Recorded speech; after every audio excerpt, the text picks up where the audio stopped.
Kami kami dari kelompok 2 kelas 6A SDN 2 Mendong Kota Blitar mempersembahkan sebuah drama legenda dari Pulau Bali dengan judul Mani Angkeran dengan para pemain Sidi Mantra diperankan Rizky, Mani Angkeran diperankan Bintang, teman Mani Angkeran diperankan Arfan dan Habib, istri Sidi Mantra diperankan Fania, Naga Besuki diperankan Aida, Ibu Harum dan Siluman Pengganggu diperankan Zahra, anak Ibu Harum dan Siluman Pengganggu diperankan Viola, dan saya Rika sebagai narator. Selamat mengikuti.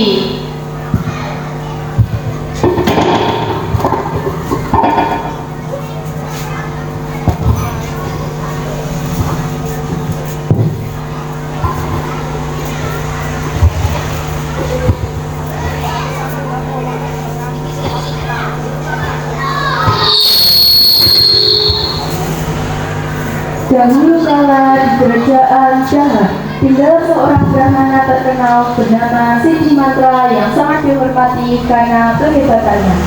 Setelah beberapa tahun menikah, mereka belum dikaruniai seorang anak. Kemudian Sidi Mantra berniat untuk bertapa dan memohon kepada Batara Guru supaya diberi keturunan. Istriku, aku akan bertapa. Doakan aku semoga kita berhasil diberikan keturunan. Baiklah suamiku, doaku selalu menyertaimu.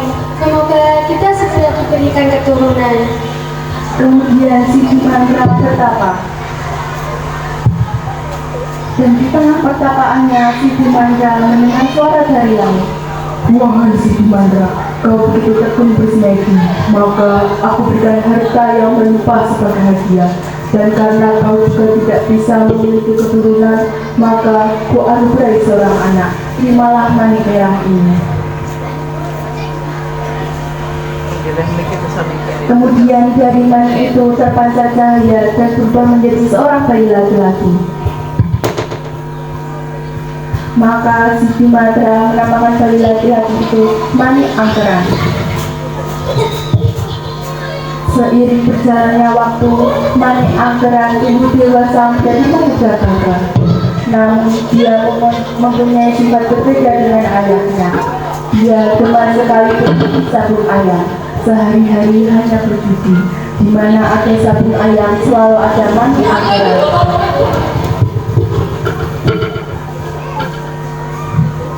Suatu hari, Mani Angkeran bersama temannya berjudi di depan warung langganan mereka.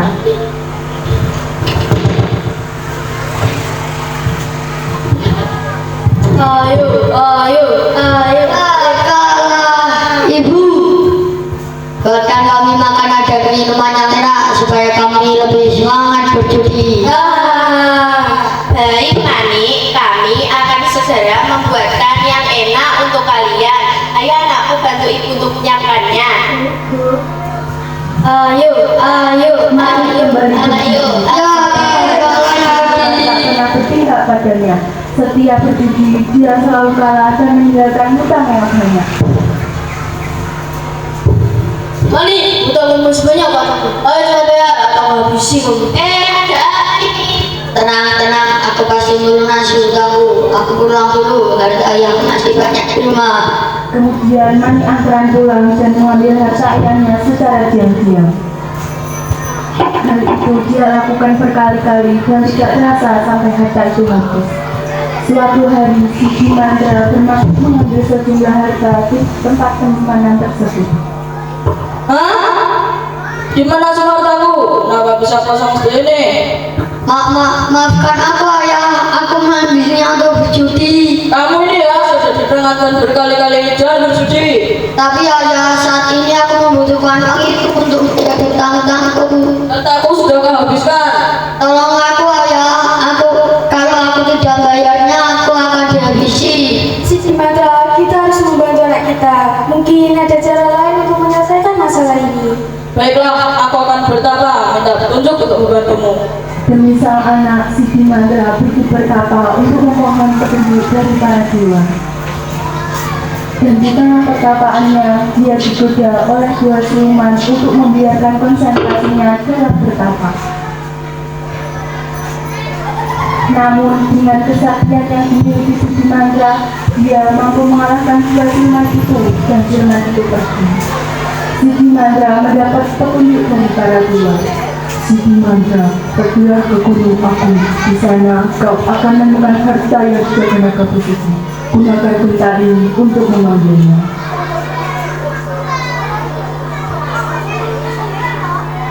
Akhirnya Siti Mandra pergi ke gunung Agung. Setelah perjalanan panjang, sampailah ke kawah gunung Agung. Siti Mandra lalu menginginkan genta untuk memanggil naga bersuci. Wahai naga bersuci, keluarlah kau.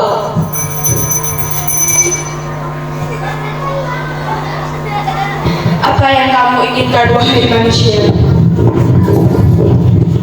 Naga bersuci, aku minta sedikit dari kamu untuk melunasi utang-utang anakku. Baiklah, aku akan memberimu harta. Pergunakan harta ini dengan baik dan hilangkan anakmu untuk berhenti berjudi. Naga bersuci mengajak musuhnya. Dari sisinya keluarlah emas dan harta benda untuk diberikan kepada Siti Mandra. Siti Mandra pula kemudian memberikan harta itu kepada Mani Anggara.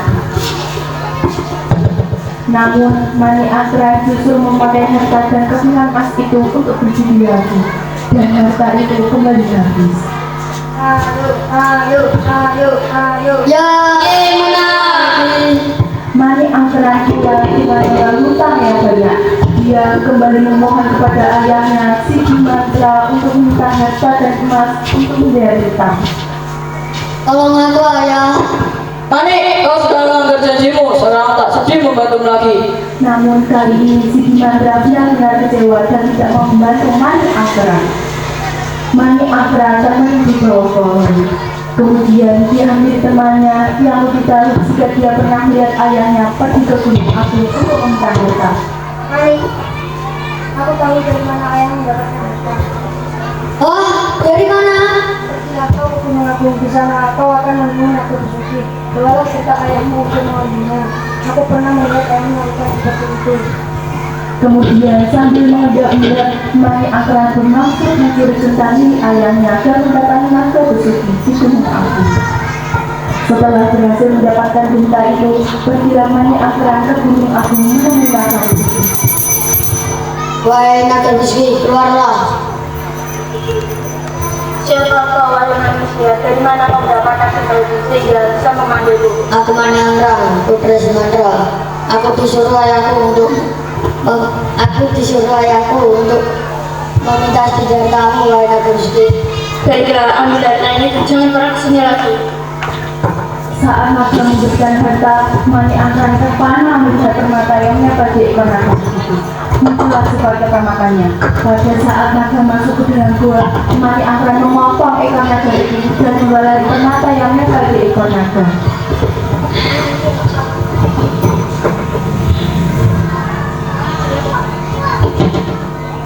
Naga bersuci marah dan kesakitan. Naga mengejar Mani Anggara sambil mengemburkan api yang Panas! Sementara Siti Mandra terkejut saat mengetahui tentang miliknya sudah tidak ada.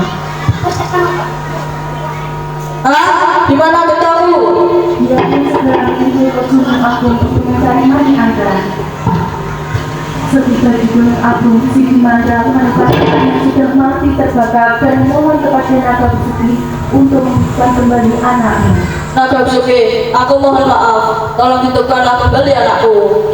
Baiklah, aku akan menghidupkan kembali anakmu. Akan tetapi kau harus menyambung kembali ekorku. Baiklah, jika Mani Anggara bisa hidup kembali, aku serahkan dia untuk mengabdi kepadamu. Dengan membaca mantra dan kesaktian yang dimiliki Siti Mandra, akhirnya ekor naga bersuci bisa tersambung kembali.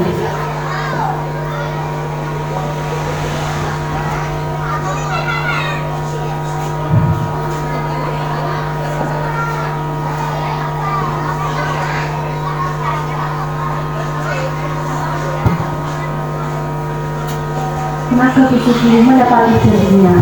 Dia menyimpan asap hitam tebal yang bermain akan bisa hidup kembali. Syukurlah anakku, engkau bisa hidup kembali. Maafkan aku ayah, aku menyesal. Anakku, sekarang tinggallah bersama Naga Bisuki. Ayah tidak bisa lagi hidup bersamamu. Siti Mantra akhirnya pulang. Namun di tengah perjalanan dia merasa khawatir kalau Manakara kembali melakukan kesalahannya dan kembali berjudi. Dengan kesaktiannya, Siti Mantra membuat garis batas semut tepatnya. Garis itu mengeluarkan air sangat banyak dan tersedia selat yang memutus antara Pulau Bali dan Pulau Jawa. Dan di sebelah selatan Ayah!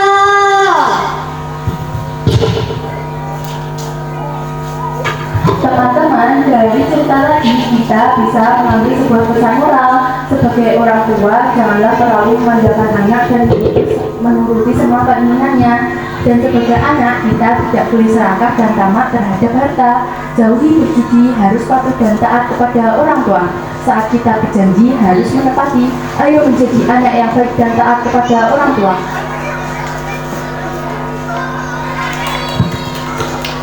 Sekian penampilan dari kelompok 2 kelas 6A SDN Bunda Kota Blitar. Terima kasih dan sampai jumpa.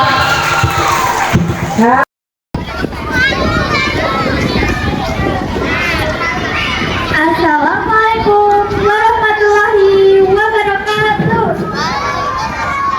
Hari ini kami akan menceritakan legenda asal-usul Situ Bakendi, sebuah danau di tanah Sunda yang akan diperankan oleh teman kita.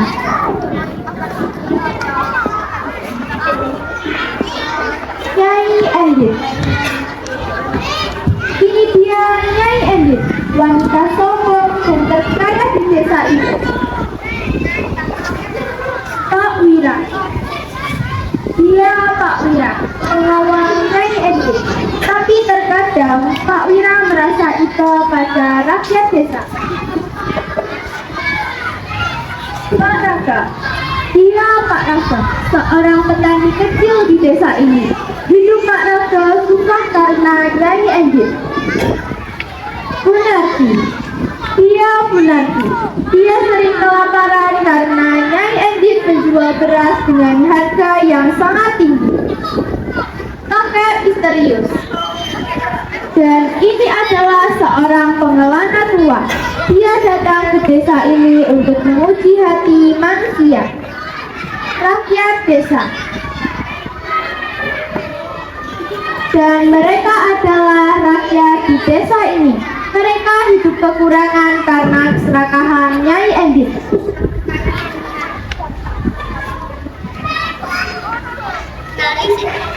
Mari kita saksikan sebuah kisah yang akan mengungkapkan akibat dari keserakahan ini.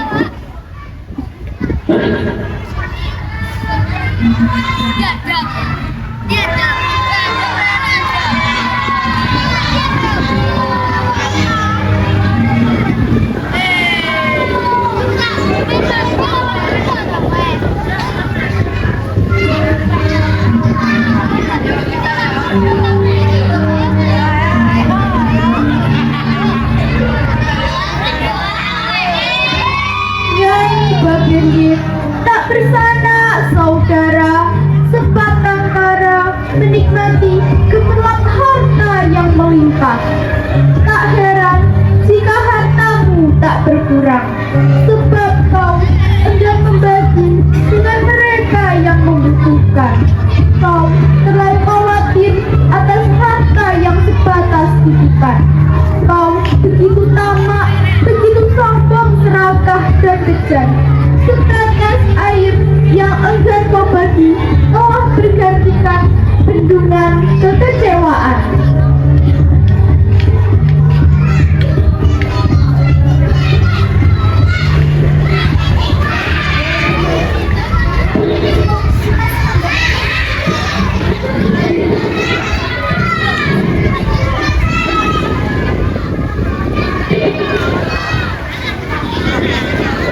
Di desa yang subur ini, para petani bekerja keras di sawah mereka dari pagi hingga malam.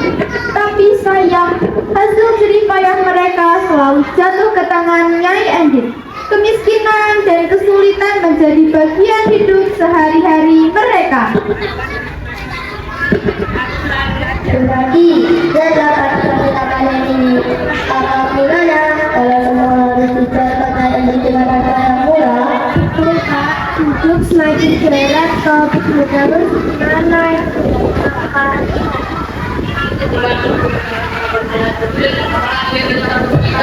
kadang aku bertanya-tanya apakah itu tidak adil untuk kita mengapa kembali begitu sulit.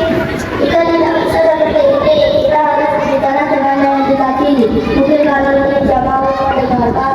Meskipun begitu, kita harus mencoba di anak-anak dan seni masa depan. Gimana semua ini? Kayak melimpah. Apa aku harus berbagi dengan mereka yang masih bekerja? Tentu tidak. Nyai, bukankah mereka hanya minta bantuan? Kalian sedang tak menderita.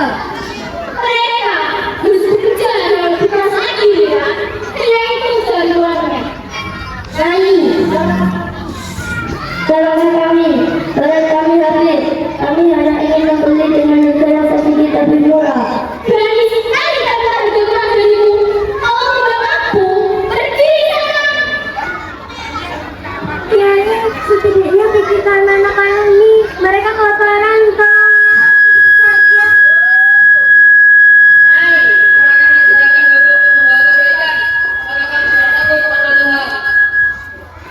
Tuhan, apa yang kau lakukan untukku? Ini semua aku sendiri yang melakukannya. Ayo ya, rapi saja, jangan dibawa orang miskin. Di tengah keputusan rakyat, ada seorang kakek tua datang ke desa ini. Penampilannya sederhana, tetapi dia membawa sesuatu yang besar, sebuah pelajaran. Apa yang kau cari di desa ini? Tidak ada apa-apa di sini kecuali penderitaan. Aku hanyalah seorang pengelana tua. Kadang-kadang aku mencari hati yang mau berbagi. Mungkin ada di desa ini. Kakek, ini rumahnya Indit. Jika kau tidak punya urusan penting, lebih baik pergi. Aku hanya ingin meminta sedikit makanan saja, tidak lebih. Nyai jarang memberi, tapi silakan coba bicara dengannya.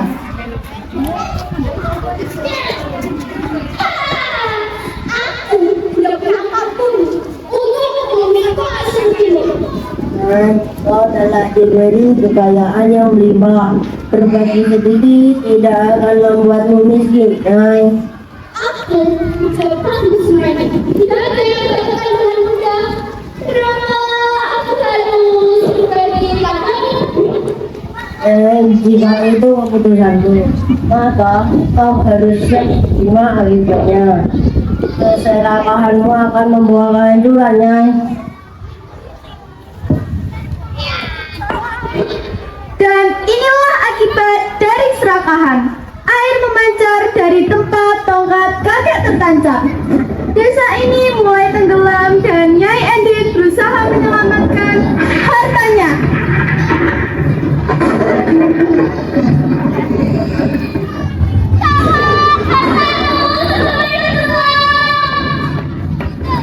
Nyai, tidurlah kamu, harus berhenti.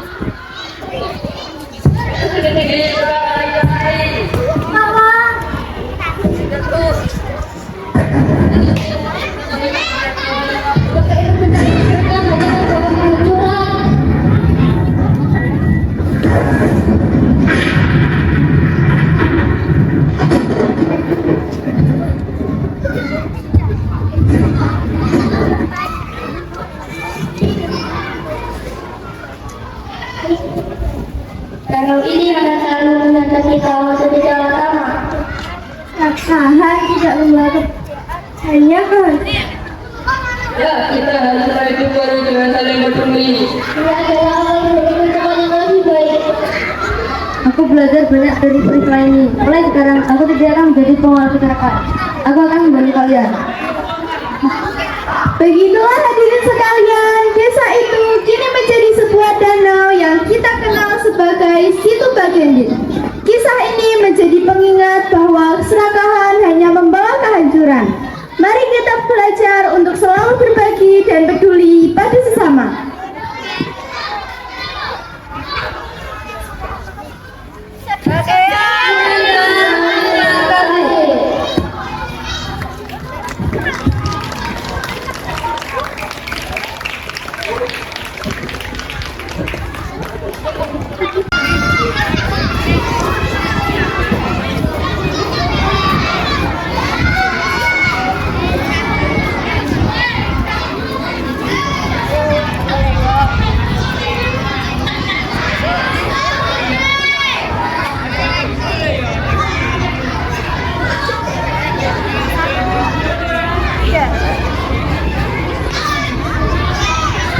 Kami dari kelas 6B kelompok 2 akan menampilkan cerita Legenda Gunung Telur. Tokoh yang berperan dalam cerita ini adalah Laura sebagai Putri Diah Ayu Pusparini, Praksi sebagai Prabu Brawijaya, Alia sebagai Ibunda Putri Diah Ayu Pusparini, Pires sebagai Lembu Suro, Putri dan Salma sebagai Dayang, Rama dan Samsul sebagai prajurit,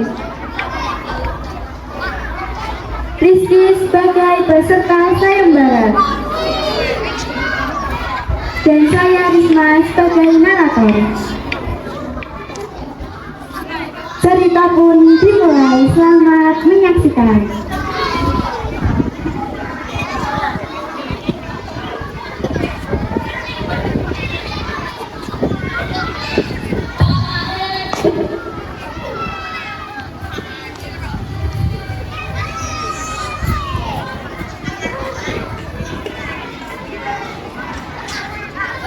Legenda Gunung Telur.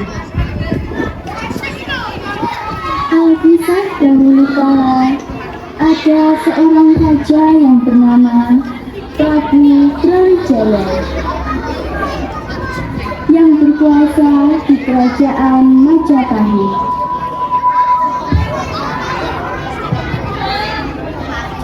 Sang Prabu memiliki seorang putri yang cantik jelita bernama Diah Ayu Pusparini.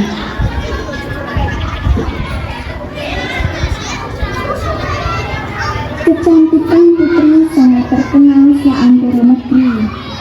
Banyak pemuda dari penjuru negeri ingin mengenalnya. Namun, sia-sia karena putri belum berkeinginan untuk menikah. Melihat itu, Sang Prabu mulai punah memikirkan masa depan putrinya. Sang Prabu ingin melihat putrinya segera menikah. Putriku, ya ayahanda, ayahanda, engkau menginginkan suami yang sakti hadapi, maka ayahanda akan mengadakan sayembara bagi siapapun laki-laki yang bisa menentangkan unsur Kiai Kebayakan dan mengangkat Kiai Kekasihkan, maka dialah yang berhak bersunting dirinya. Mendengar hal itu, putri pun terkejut. Sebaiknya kau memiliki perkenalan ayahanda. Itu semua untuk kebaikanmu. Sebaiknya ayahanda, hamba akan memiliki keinginan ayahanda. Prajurit!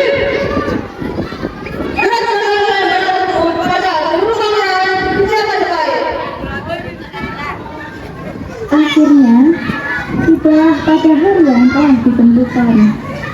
Semua peserta berkumpul di alun-alun kerajaan. Prabu Brawijaya membutuhkan pertandaan sayembara dimulai.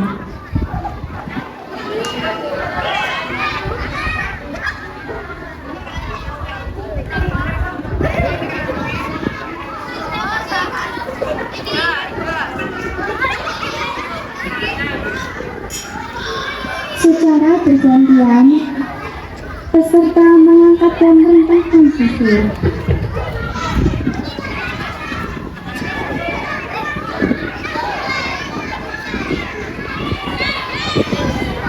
Ini pasti mudah.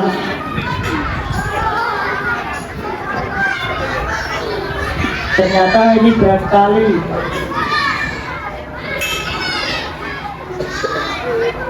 Ini juga berat. Namun, tak satu pun yang berhasil. Ketika sang Prabu akan memukulkan, pertanda sayembara akan usai. Dari kejauhan, terlihat pemuda berkepala lembu.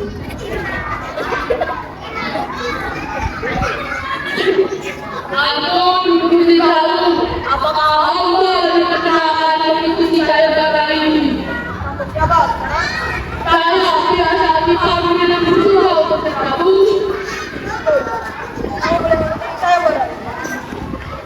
Sang Prabu meremehkan dan yakin lembu suro tidak akan mampu memenangkan sayembara ini.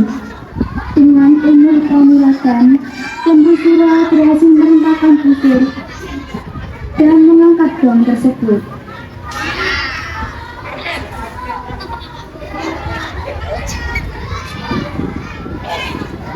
Hal itu disambut tepuk tangan para penonton. Namun tidak dengan sang putri. Ia nampak cemas, tidak ingin bersuami manusia berkepala lembu.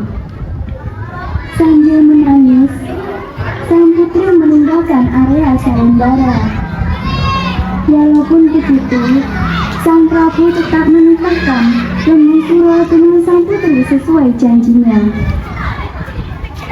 Melihat sang putri tampak bersedih, seorang daya pengasuh menasihati sang putri.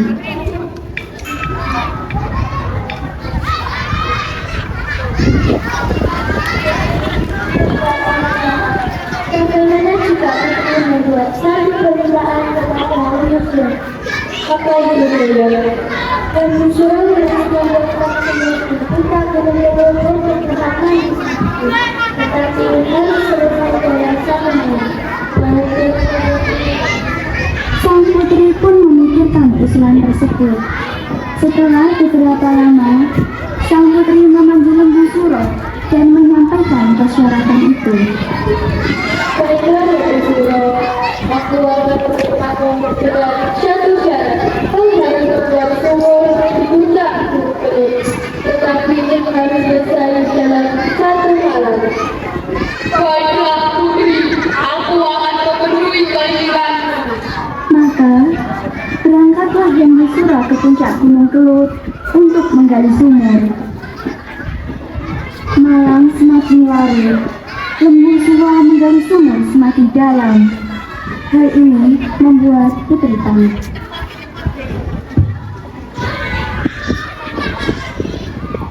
Bagaimana itu, ayahanda? Tolong membantu Lembu Suro, ayahanda. Baiklah, Putri.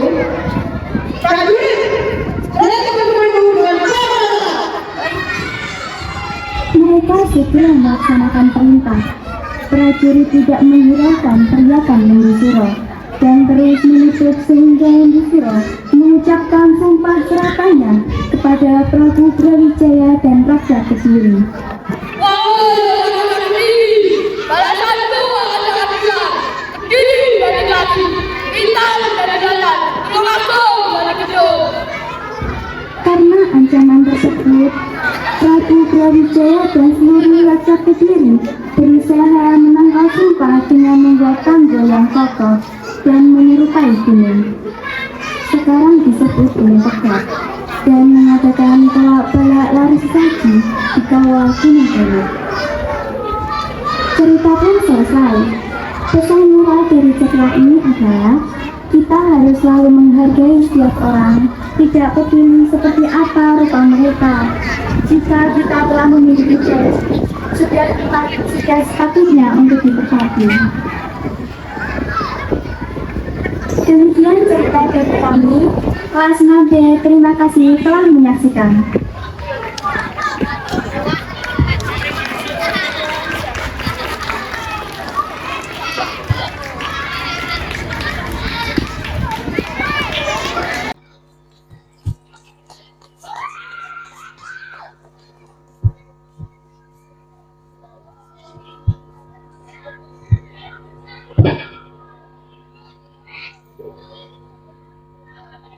Assalamualaikum warahmatullahi wabarakatuh. Kami dari kelas Papua aplikasi aktivasi adil. Di sini adalah sudah ada kajian dia berbasis dengan atau tanpa anggap sebagai strategi dengan penggunaan dengan konsep tentang bersikap pasti dipakai teknik sulit dari dapat percaya pada jalan terang apabila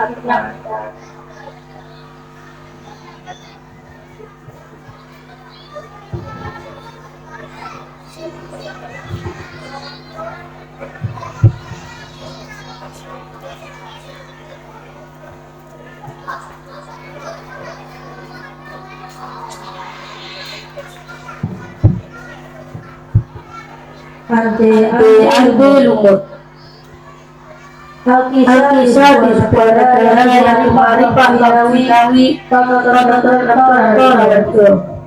tinggallah seorang yang besar.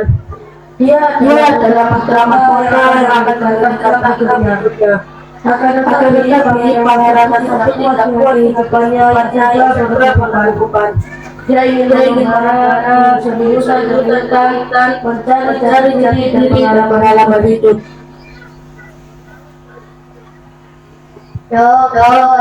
Pangeran,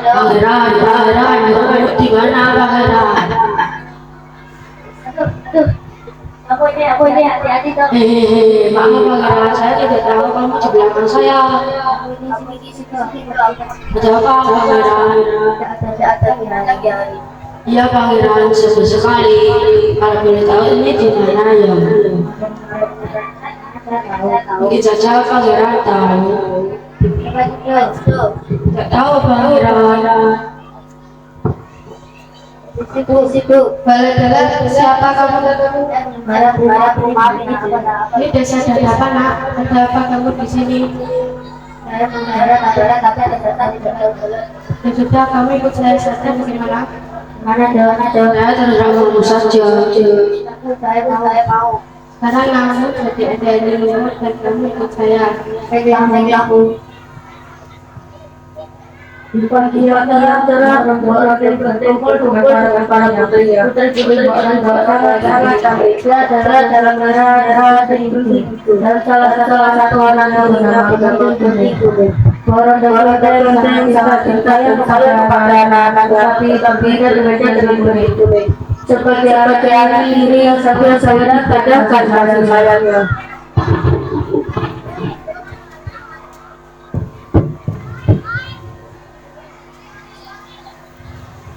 Anak-anak cantik kasih begini nak, ada saya penting. Apa mbak? kelihatannya penting sekali Kalian tahu kan Doraemon itu punya anak yang sangat tampan, namanya Doraemon. Anda dilumut tampan Ya, coba kalian pergi ke rumah Anda Doraemon untuk melamarnya.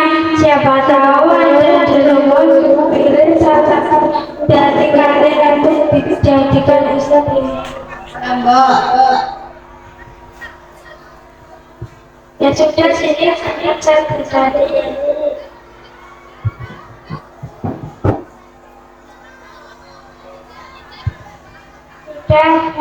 Rambutku sudah bagus, Sudah rapi loh. Nah, sudah cantik karena rambut sudah cantik semua. Sekarang gerakanlah dari hati mencari untuk dijadikan istri. Kenapa lihat iri ya sama kita. Jangan berguru.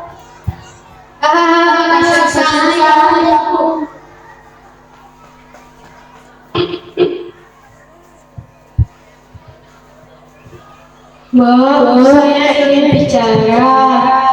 Kamu sudah. Begini, Bu. Saya juga ingin melamar menjadi istrinya Darul seperti kakak-kakak penting yang lain. Oh, begitu. Ya, sudah. Jadi kami sudah jadi. Sudah sekarang kami ke Ramadan dulu. Sudah sekarang kamu kerjakan. Baiklah, Bu. Mudah-mudahan Anda benar-benar menyukai saksi kejadian Anda. Bukan ketiku nih. Pengikut yang sedang beri pekerjaan kepada saya kalau dia dipantaskan oleh orang-orang yang penting. Hanya dia yang satu yang mengawasi dirinya. Dia berharap Tuhan akan memberikan jalan yang terbaik untuknya. Saat berkeliling bersungai, Begini darimu, semoga kamu dapat menjalaninya. Cantik. Siapa kamu? Rambut aku adalah sifat yang baik yang ada di hidupku. Mau tolong kamu? Bukan memberikan sebuah pusaka, malah jadi sebaik. Terima kasih.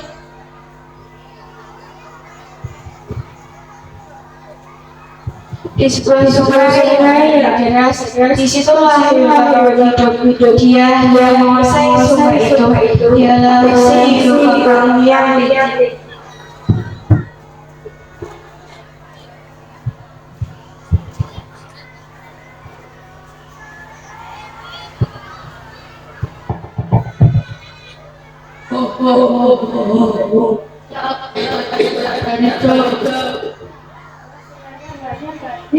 Dia itu waktu itu Bangga. Ya.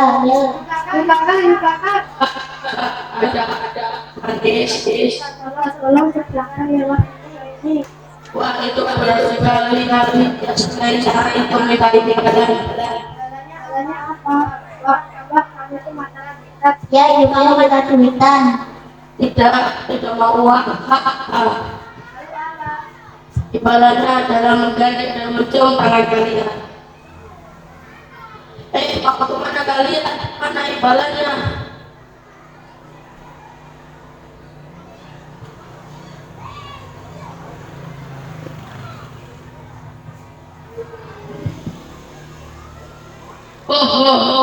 Itu apa? Udah wajahnya jelek lagi.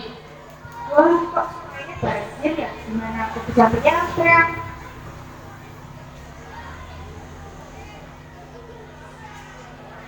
Itu di belakang tahu sekarang saya lewati sungai ini. Kamu tidak tahu. Nanti saya kasih uang. Tidak mau. Sudah sana pergi. Jangan di sini. Dasar orang jelek. Kok kamu jangan begitu sih, Bapak? Ya sudah, kalau itu mau aku akan buat sungai ini tadi. Tiba-tiba sungai itu kering dan penting-penting pun bisa menyeberang lewat sungai itu. sementara itu di sebuah desa bernama Dadapan, disitulah si adik-adiknya mau sedang mengaji di sebuah surau, menunggu belahan hatinya yang ditujukan Tuhan untuknya.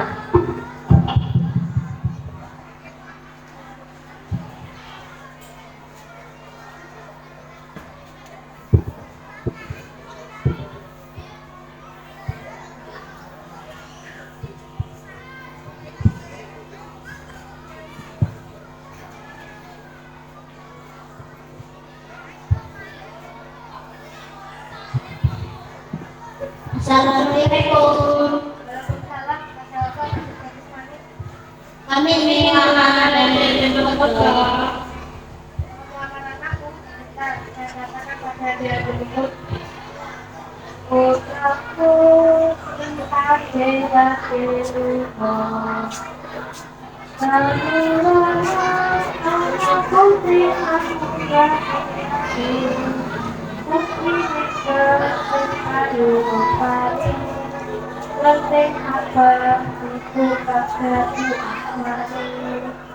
Tusiku kula boten purun, tusiku kula boten mudun, najan ayu sisane si yuyu kangkang.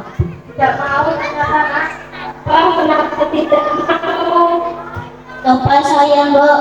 Ya kita putraku si adik-adikku. Ya putraku putri putri bersih ayu rupanya, bersih hijau itu Tusiku kula boten purun, tusiku kula boten mudun, najan ayu sisane si yuyu kangkang. tidak mau bukan anak-anak. Ya sudah kalau begitu. Selamat pagi, Bu. Selamat pagi. Ada apa ya? Saya pakai kuning, Bu. Ini lamaran dari rumah. Apa? Mau lamaran aku? Apa tidak salah? Iya, wajahmu jelek, baumu tidak enak. Aku saja ditolak bagi kamu. Coba dulu, Bu. Aku coba nyanyi dulu. Kongkong bebek, bakso kami. Banjir banyak, apa lagi? Tenteng aku, boleh so. Siji, pulang jemput dan jam mati. Sekarang jadi bangun lagi. Apa mana mengalami?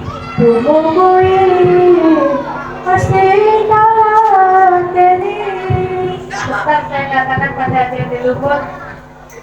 Putraku si adik-adik luput.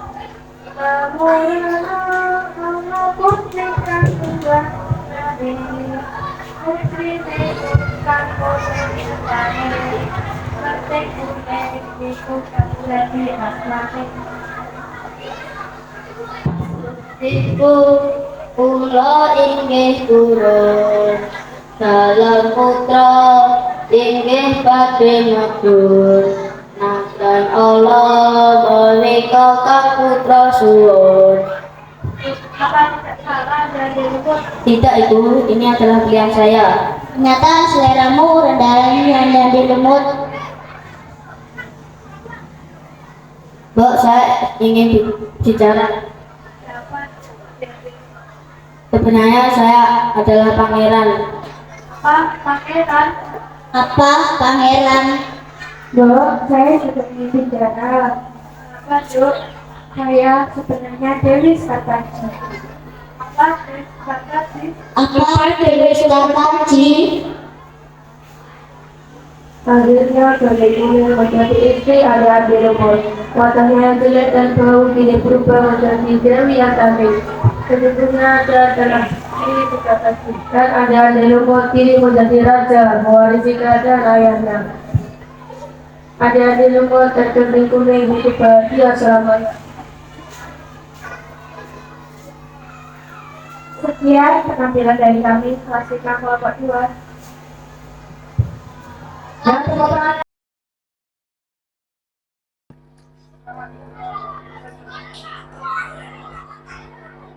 Assalamualaikum warahmatullahi wabarakatuh. Kami dari kelas 6A kelompok 1 akan memperagakan dialog drama tentang Lutung Kasarung. Pemerannya yaitu Kaisar sebagai Raja Prabu Tapak Agung, Alvin sebagai Indrajaya, Arda sebagai pengawal raja, Revan sebagai Lutung Kasarung atau Pangeran Jurumida, Alvaro sebagai abdi kerajaan, Dini sebagai penyihir, Febri sebagai Sunan Ambu atau Ibu Lutung Kasarung, Naya sebagai Purbasari, Alia sebagai Purbararang, dan saya Askia sebagai pembaca narasi.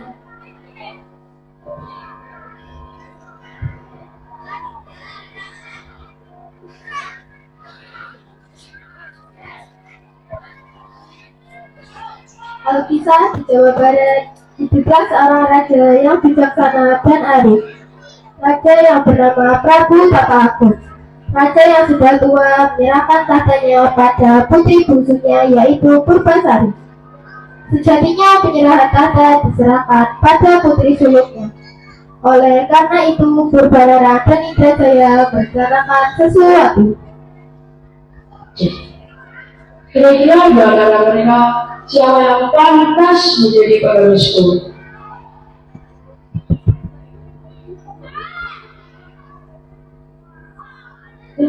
Ya, tidak, dia kotor dan menjijikan. Ayolah kak, coba sekali saja.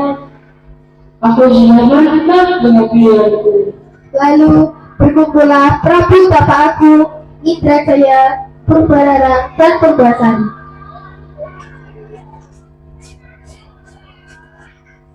Ayo mengumpulkan kalian semua di sini untuk mengumumkan sesuatu. Putri-putriku, sebenarnya ayo menerangkan tahta ini kepada salah satu dari kalian, yaitu Purbasari. Karena yang bilang kau sangat bijaksana dan tulus. Di tempat lain, di Kayangan, Pangeran Guruminda sedang berdebat dengan sang ibu mengenai perjodohannya. Pangeran Guruminda menginginkan istri seperti sang ibu, dan ia ingin dikirim ke bumi. Sang ibu setuju dengan syarat sang pangeran dirubah wujudnya menjadi seekor lutung. Kau ingin wanita seperti apa?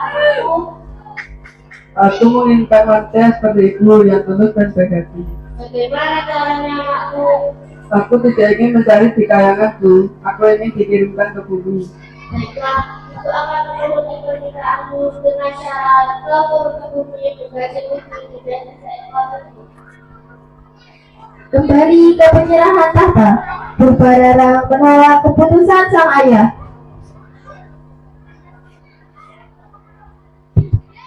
Tapi aku belum di tempat kamu. Kebenaran ayahnya kamu bisa menerima keputusan ini.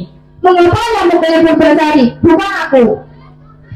Karena Purbasari, walaupun ia masih sangat muda, ia memiliki sifat bijaksana dan tulus.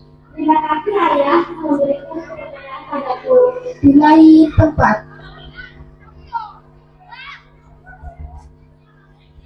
ini tidak bisa dibiarkan. Aku tidak bisa menerimanya. Bagaimana kalau kita harus Purbasari? Bagaimana caranya? Aku mengenal salah satu penyihir yang hebat. Mari kita ke sana.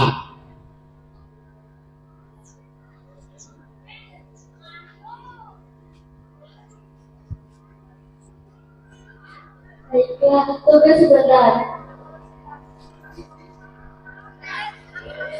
Berikan nama ini kepada adikku. Dia akan terkena penyakit yang sangat disebutkan. Tapi ini tidak sampai membunuhnya kan? Siapa yang berani melakukanku? Esok paginya, Purbarara meneteskan ramuan pada minuman Purbasari. Purbasari, ini ada teh hangat untukmu. Terima kasih kak. Purbasari pun meminum teh itu. Tak lama kemudian, Purbasari merasakan gatal-gatal di sekujur tubuhnya. Ada apa ini? Purbasari pun kaget melihat bentol-bentol di sekujur tubuhnya. Datanglah raja. Purbasari, ada apa? Kenapa kamu teriak? Ayah, kamu boleh seperti ini. Apa yang terjadi? Tunggulah, jangan mendekat. Bagaimana kalau itu penyakit yang menular? Kita harus mengasingkan Purbasari untuk sementara waktu. Bagaimana pendapat kamu? Maaf dari raja, mungkin sebaiknya memang seperti itu. Aku penyakit putri Purbasari tidak dapat. Baiklah kalau begitu, Purbasari akan menghasilkan agar bisa memberikan diri. Lalu diantarkannya Purbasari oleh abdi kerajaan ke sebuah hutan.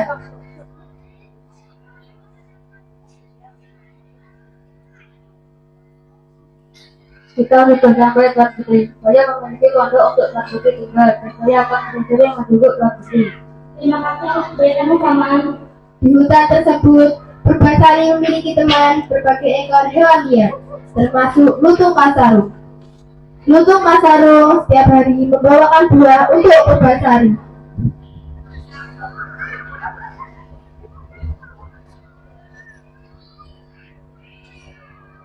Purbasari pun menceritakan apa yang dialaminya pada lutung.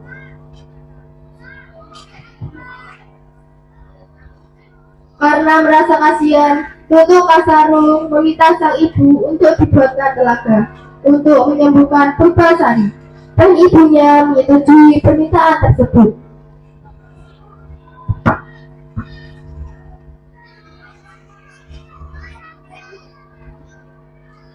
Di pagi harinya, lutung mengajak Purbasari ke telaga tersebut.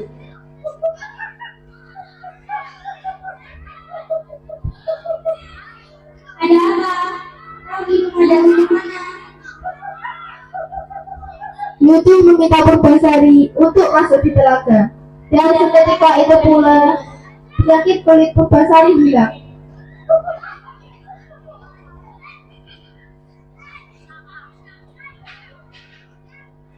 Wah, penyakit kulitku hilang. Purbasari kembali ke kerajaan dengan mengajak lutung.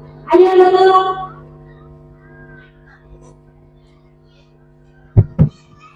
Purbasari, kau sudah sembuh. Iya, Kak, aku sudah sembuh. Selama kau pergi, akulah yang negeri ini.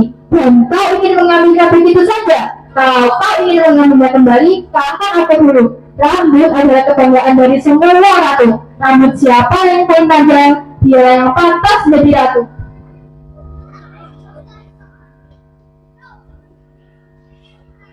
Ternyata rambut yang paling panjang adalah Purbasari. Tunggu, seorang ratu harus memiliki pasangan, dan dalam hal ini akulah pemenangnya, karena aku sudah bertunangan dengan Pangeran Indrajaya. Lantas, siapa pasanganmu? Aku mempunyai Lutung. Purbanarak dan Indrajaya menertawainya. Hah? Siapa Lutung? Walaupun dia Lutung, dia sangat baik padaku. Lalu, seketika lutung kasarung berubah wujud menjadi pangeran yang tampan, yaitu Pangeran Furunida.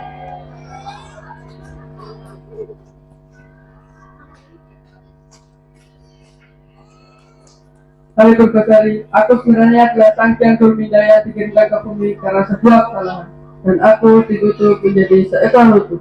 Kutukan itu terlepas berkat kebaikan dan ketulusan Purbasari. Seketika itu pula, Purbanarak dan Indrajaya mengaku kalah. Baiklah, tahta ini akan aku kembalikan kepadamu, Purbasari. Terima kasih, Kak. Dan tahta seketika itu juga dikembalikan pada Purbasari.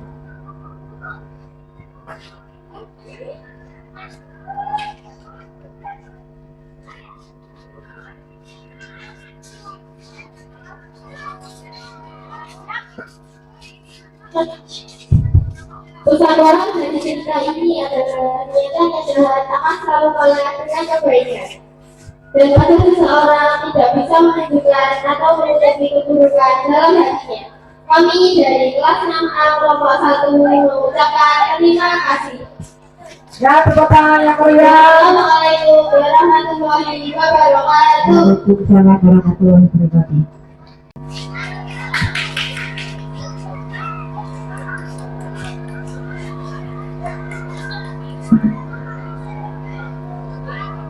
Assalamualaikum warahmatullahi wabarakatuh. Marilah melihat drama dari kelompok 1 kelas 5, drama Cidaras, berikut uraian. Nasyid sebagai ada Ibrita sebagai permaisuri dan ayah, Naila sebagai sihir dan ayah, Adam sebagai tabib dan pengambil, Nasrul sebagai tabib, Vino sebagai cenderaras, Zahra dan kita sebagai rakyat, saya kalian sebagai rakyat.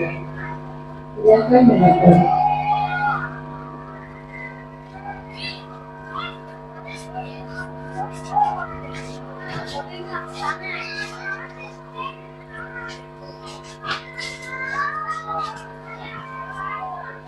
Dahulu kala di sebuah kerajaan yang bernama Kerajaan Gejala, hiduplah seorang raja yang bernama Raden Putra.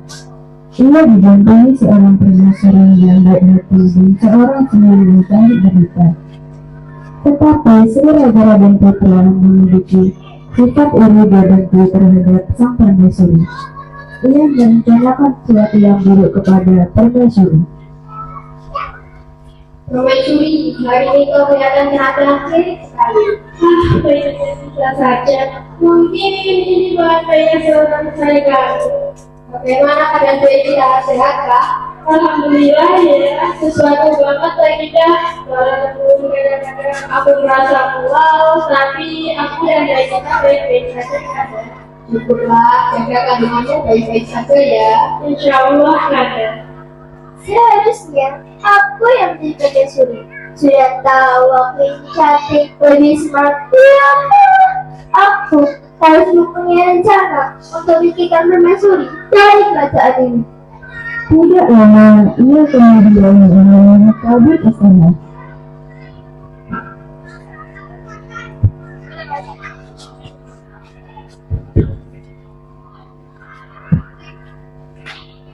Tapi kamu harus membantuku. Apa yang bisa saya lakukan sendiri? Mempunyai rencana untuk bikinkan permaisuri dari kerajaan ini. Apakah sudah yakin dengan melakukannya? Ya, aku yakin. Lalu, apa yang bisa saya lakukan? Aku akan berpura-pura sakit parah dan kau harus mengatakan bahwa seseorang yang telah beracun itu, yaitu permaisuri. Baiklah, saya akan membantu sendiri. Oke? Tidak lama kemudian, sihir menjalankan rencana jahatnya. Badanku terasa tidak enak. Keluar memboleh bangkit dari tempat tidur. Aduh. Apa yang terjadi pada muslim? Muka kamu juga terlihat berat sekali. Aku tidak tahu, tapi rasanya begitu sakit sekali. Pengawal, pakai tabib di sana.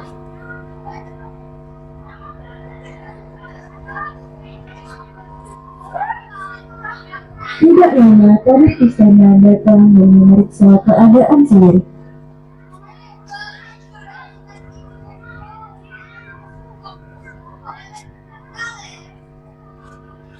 Tapi apa yang terjadi pada muslim? Ada yang beracun ini muslim. Orangku tak lain adalah permaisuri yang tidak sendiri. Dewi di mana? Apa? Tidak kusangka permaisuri itu mempunyai kandungan lebih. Tidak lama kemudian, Raja memerintahkan satunya untuk membawa permaisuri ke Mekah.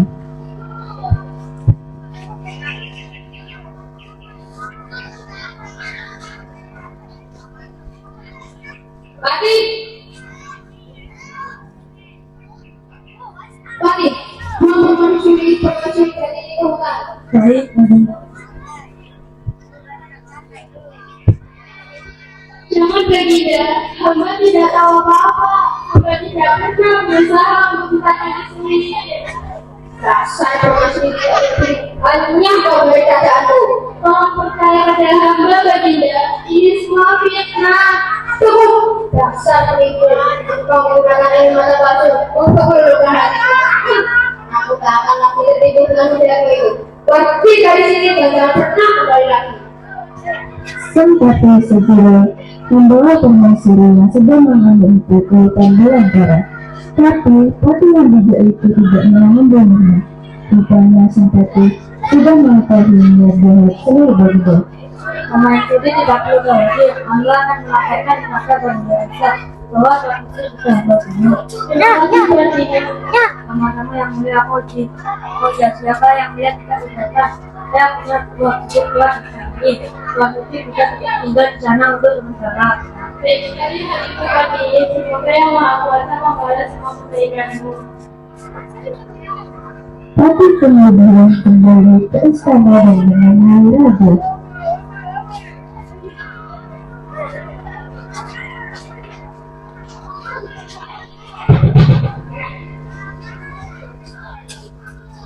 Patih, apakah kau telah melaksanakan apa yang Anda ceritakan?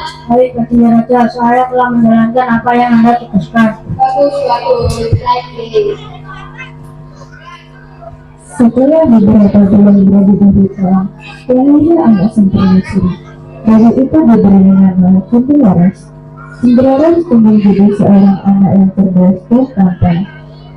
Suatu hari, ketika sedang asyik bermain, Raja Wali menjatuhkan sebuah telur.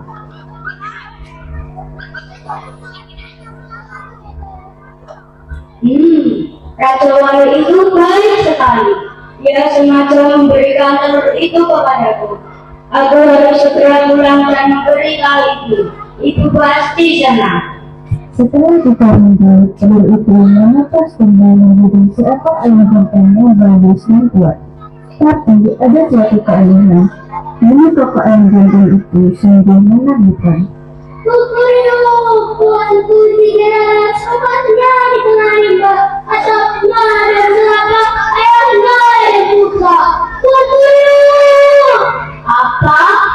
Ayam ini berbau aneh sekali. Ibu, ayammu berbau aneh sekali. Dia mengatakan bahwa aku ini adalah putra terakhir putra kerajaan segala. Benarkah itu?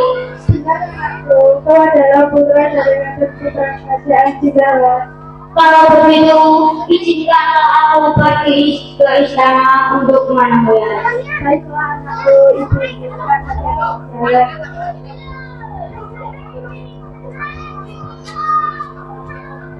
Cendrawasih pergi ke istana ditemani oleh ayam jantannya.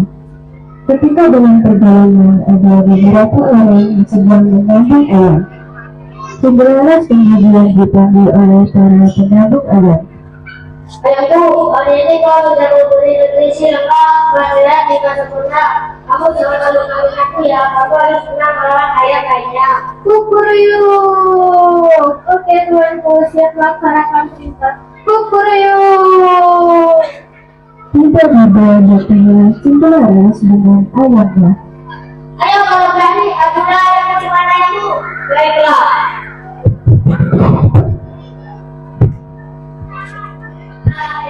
Ayo.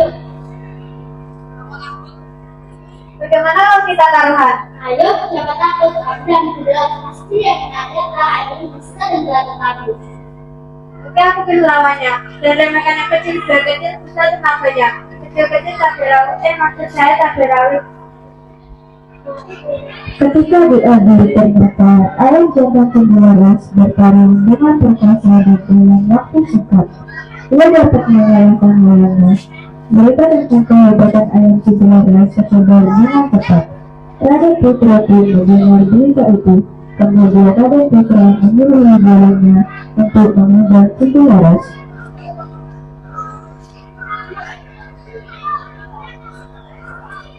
Lembah menghadap paduka. Anak ini tampan dan cerdas, sepertinya ia bukan anak dari Jaga. Aku dengar ayammu sangat tangguh, sekarang aku akan mengujinya sendiri.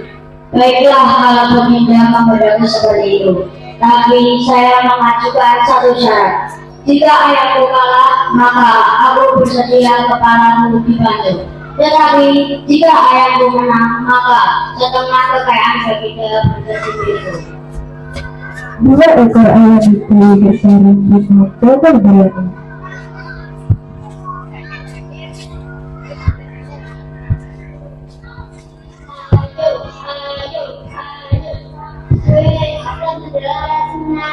Tentu tidak bisa, Cendrawasih sudah capek, sudah melakukan perjalanan jauh. Oh, WhatsApp, santai dong. Lihat rencana siapa nanti akan lakukan diri. Dan akhirnya secara singkat, ayam Cendelaras mengalahkan ayam dari Raden. Boleh, benar.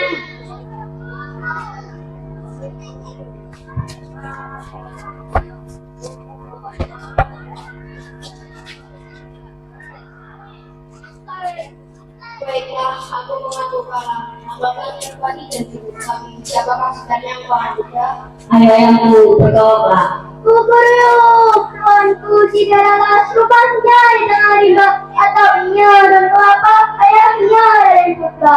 Kukuruyuk. Benarkah itu? Benar atau tidak, nama hamba adalah Cendelaras. Ibu hamba adalah permaisuri baginya. Tapi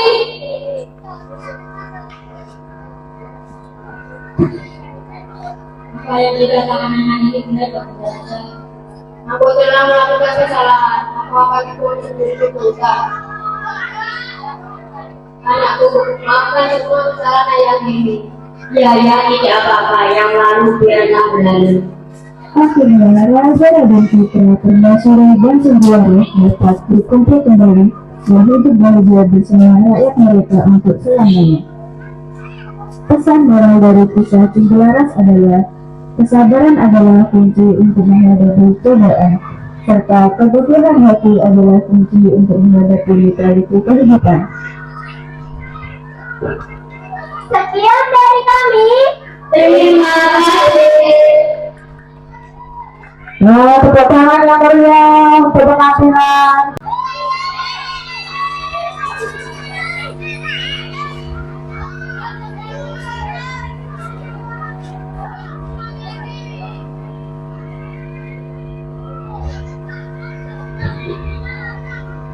Kami dari kelas 6B kelompok 1 akan menampilkan cerita rakyat dengan judul Kisah Silancang.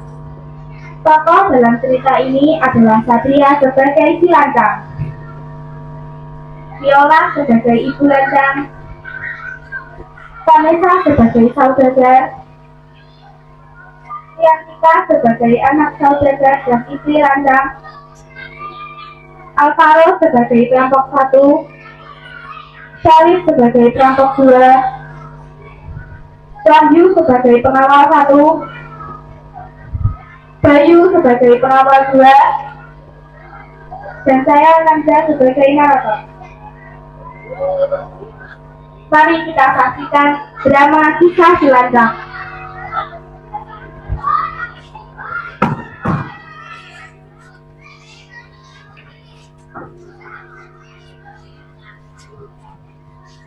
Dahulu kala, hiduplah seorang wanita miskin dengan anak laki-lakinya yang bernama Silancang. Mereka bekerja sebagai buruh tani. Suatu hari, Silancang memutuskan untuk merantau ke negeri orang.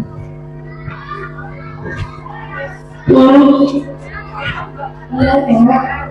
Bolehkah aku pergi merantau?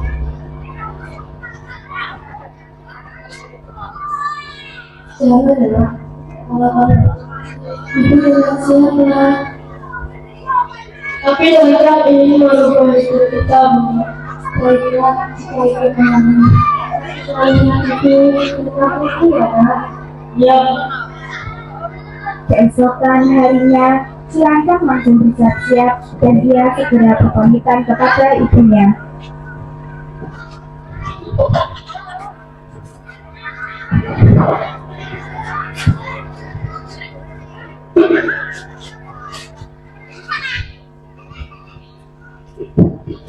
Dulu wajah pamit ya.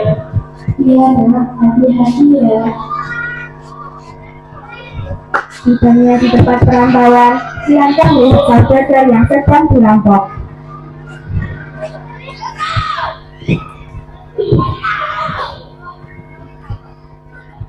Hei, berhenti! Siapa ini? Apa mau kalian berdua? Akan nyerang. Tidak, aku tidak mau. Serahkan. Tolong, tolong, tolong. Hei, berhenti! Siapa kamu? Lepaskan mereka! Lepaskan mereka! Atau saya mengaku! Saya tidak tahu. Beralih oleh dua perampok itu. Akhirnya, dua perampok itu pun kabur. Saudagar yang melihat Lancang langsung berterima kasih kepada si Lancang. Terima kasih ya nak, kamu sudah menyelamatkan kita. Tidak usah berterima kasih, Nyonya. Sudah seharusnya kita saling tolong-menolong.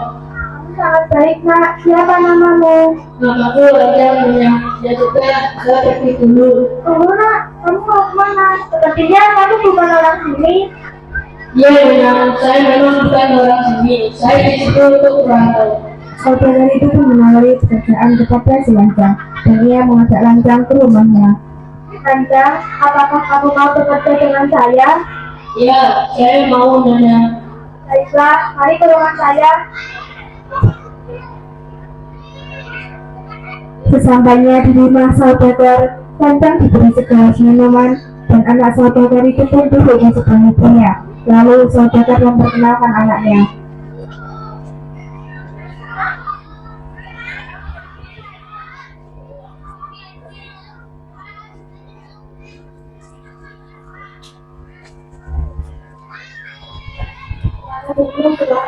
Ya, terima kasih.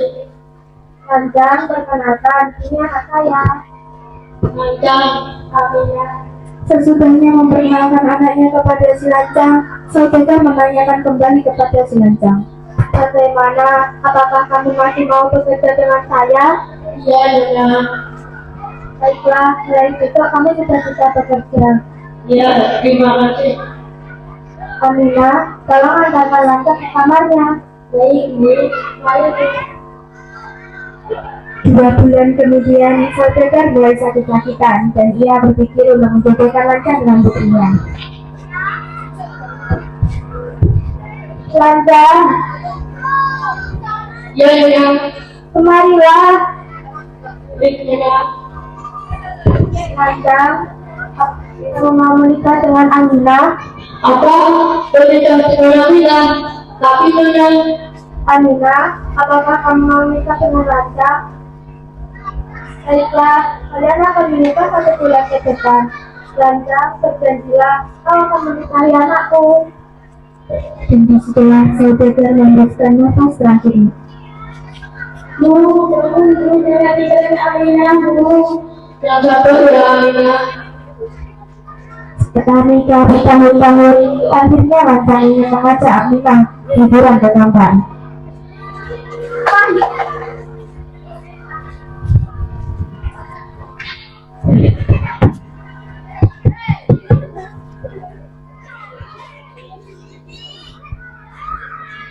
Istriku, aku ingin mengajakmu liburan ke Kampar. Tentu saja, boleh. Akhirnya, mata Lancang sudah sampai di Kampar.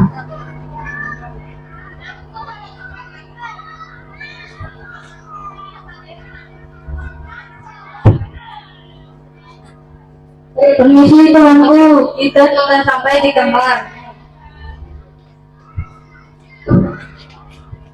Kabar kedatangan si Lancang didengar oleh ibunya, dan dari kejauhan terlihat si Lancang sedang menghampiri kapal si Lancang.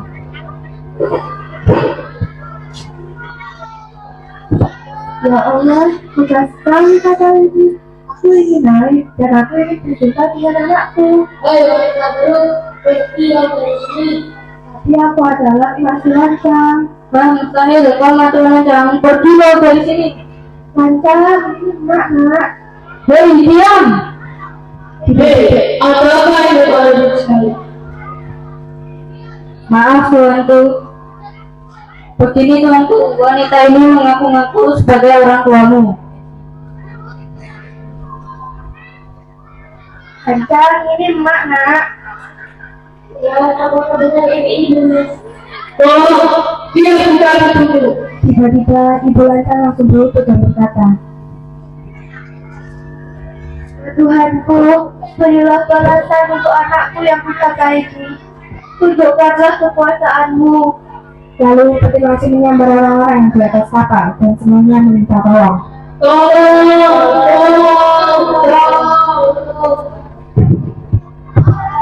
Cerita pun selesai. Pesan moral dari cerita ini, kita harus selalu menghormati dan menyayangi orang tua kita, tidak peduli dalam kondisi apapun. Kebaikan akan selalu membawa berkah, sementara kejahatan akan mendapat balasan.